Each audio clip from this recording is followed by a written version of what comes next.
What is up, gamers? Welcome back to another episode of Like or Dislike, where we look at some of the latest games that come out. I give you a little synopsis about the story, the mechanics on the game, my thoughts after putting some hours into the game, and doing the pros and cons at the end if you're thinking about getting the game. So today we are looking at Kena Bridge of Spirits.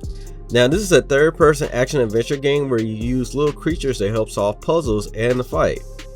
Now, Kena is a spirit guide, which is a person that helps wandering spirits leave this world. Now, on her way to a mountain shrine, she comes across a spirit that won't leave and leads her to a hidden village where other spirits are having a hard time leaving. So, as you do this, you start exploring this village and start finding out what's going on. But during the midst of this, you come across these little creatures called the Rot, and they help you with the spirits in the area. You have to track down the relics of these spirits and then fight their corrupted forms to help free them, allowing them to go to the spirit world. Now you gain powers and abilities like a bow and arrow, throwing bombs, and a few more abilities I don't want to tell and let loose about what's going on in the game as you're exploring it and helping the spirits and cleansing the land of evil spirits that are in the area. Now you can also use the little rot friends in your powers, which allow you to perform some major devastating attacks, and they definitely come in handy. Now you can upgrade all these abilities by taking down evil spirits, repairing structures, and collecting more little rot friends, which will increase your powers, your abilities, give you, like I said, give you some really devastating powers that you can use with the rot. Now you can customize these little guys by putting unique hats on them that you'll find hidden around the map and helping other spirits. As you help some, you'll be rewarded with different items, different hats, different masks that they can wear. You'll find some hidden in chests around.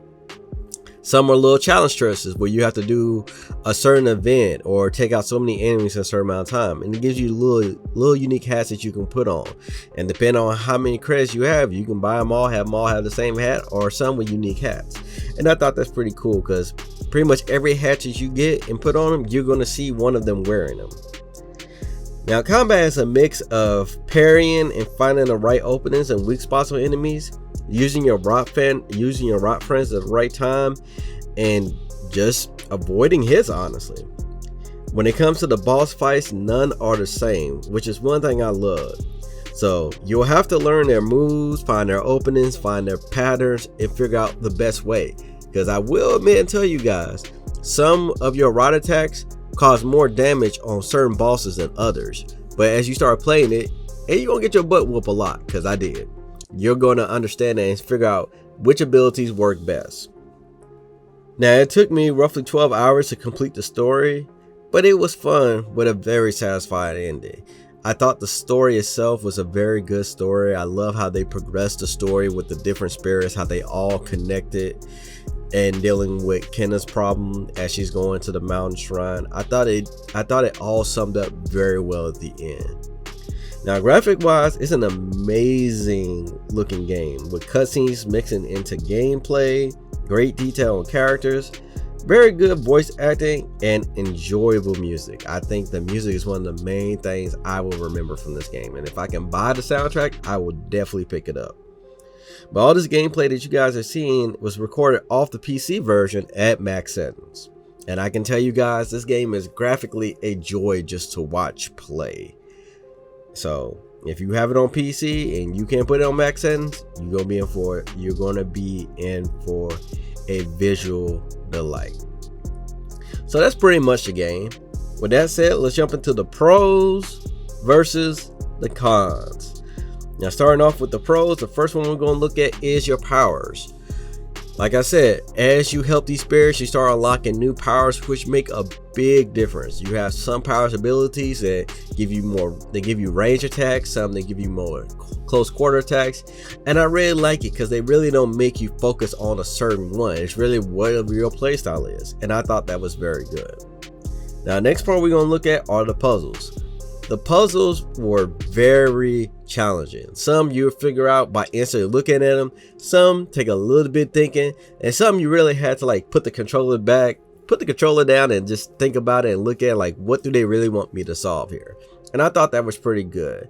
None of the puzzles really felt like they was being reworked or being used over and over and over. They were all challenging, so I think that was good. And the last part we're going to look at is the combat of the game. I thought the combat overall was good, from fighting the little enemies to fighting the bosses. They never all fought the same in a sense, because if they were in groups, they would work together trying to use their abilities at the same time. If you're fighting the boss will try changing up his attacks from time to time once you start figuring out their patterns, and I love that. It never made no fight exactly the same, no matter how many times you played it. So with the pros done, let's take a look at the cons. Now, the first con we're going to look at is the camera. The camera in this can be very annoying. I even checked the settings to make sure, because I had the camera setting on where it's supposed to follow her, and it didn't seem like it was doing it at first. But I could rotate the camera, which was a free roaming camera. So I kind of did like that, because it allowed me to quickly move the camera around if the enemy went past me. But some people can find that annoying if you got to manually move the camera back and forth all the time, even if you have it set to follow you all the time. The next con we're going to look at is the health regen. Now, when you're not in combat, your health will regen all the time. But as soon as you get into combat, your health does not regen. So if you're fighting a boss and your health goes down, you only got two options. You can either let them wipe you and start over again, or you'll have little health things that you can use to get your health back. But once you use it, that's it. It doesn't recharge. So you have to time, and you have to time it right to decide what health you want to use. So that can get very annoying, but I feel like once you start learning the boss methods, how they move and everything, you'll know when you should use the health and know if you just need to wipe and start all over again. And the last con we're going to look at, unfortunately, this game is only on PS5 and PC. Hopefully they bring an Xbox version to it, but right now I feel like a lot of people is missing out on a great game. But like I said, if you don't have a PS5, you can at least play it on PC, so that's a caveat to there. But right now it's not on Xbox, and that's pretty much the pros and cons. Overall, I've really enjoyed the game. I have been looking forward to this game. I have been keeping an eye on this game since it came out, since it got pushed back here and there, and it is definitely a joy. It's a great 12 hours I had playing this game. I never wanted to put it down, and I really enjoyed it. But that's just the pros and cons of it. Let me know how you guys feel in the comments below. If you got the game, let me know what you like and what you don't like about it. If you're thinking about getting a game, let me know if this helped you out. And as always, make sure you guys like, share, comment. That definitely helps out with the channel. And if you haven't already subscribed, make sure to hit that subscribe button. I talk about stuff going on in the gaming and tech world. I do reviews on some of the latest games and tech that's out. I do top 10 new games coming out every month and so much more. Make sure to follow me on Twitter and my other social media pages so you can keep up to date with what's going on, or if you want to reach out to me.